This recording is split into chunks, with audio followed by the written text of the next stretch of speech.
किसी गांव में एक बूढ़ा व्यक्ति अपने बेटे और बहू के साथ रहता था। परिवार सुखी संपन्न था, किसी तरह की कोई परेशानी नहीं थी। बूढ़ा बाप, जो किसी समय अच्छा खासा नौजवान था, आज बुढ़ापे से हार गया था, कर खाना खाता था।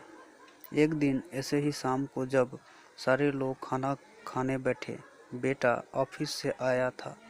भूख ज़्यादा थी जो जल्दी से खाना खाने बैठ गया और साथ में बहू और उसका एक बेटा भी खाने लगा।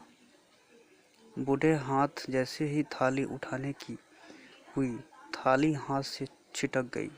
थोड़ी दाल टेबल पे गिर गई। बहू बेटे ने घृणा दृष्टि से पिता की ओर देखा और फिर से अपना खाने में लग गए।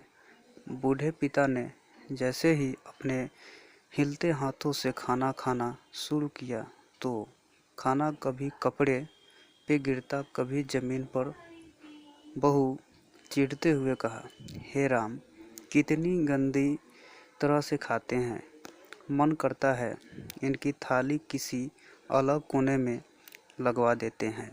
बेटे ने भी ऐसे सिर हिलाया जैसे पत्नी की बात से सहमत हो। उनका बेटा यह सब मासूमियत से देख रहा था। अगले दिन पिता की थाली उस टेबल से हटाकर एक कोने में लगवा दी गई। पिता की डबडबाती आंखें सब कुछ देखते हुए भी कुछ बोल नहीं पा रही थी। बूढ़ा पिता रोज की तरह खाना खाने लगा।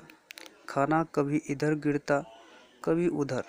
छोटा बच्चा अपना खाना छोड़कर लगातार अपने दादा की तरफ देख रहा था।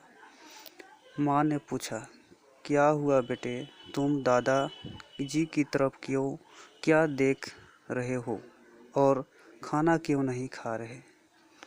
बच्चा बड़ी मासूमियत से बोला, माँ, मैं सीख रहा हूँ कि वृद्धों के साथ कैसा व्यवहार करना चाहिए। जब मैं बड़ा हो जाऊंगा और आप लोग बूढ़े हो जाओगे तो मैं भी आपको इसी तरह कोने में खाना खिलाया करूंगा। बच्चे के मुंह से ऐसा सुनते ही बेटे और बहू दोनों कांप उठे।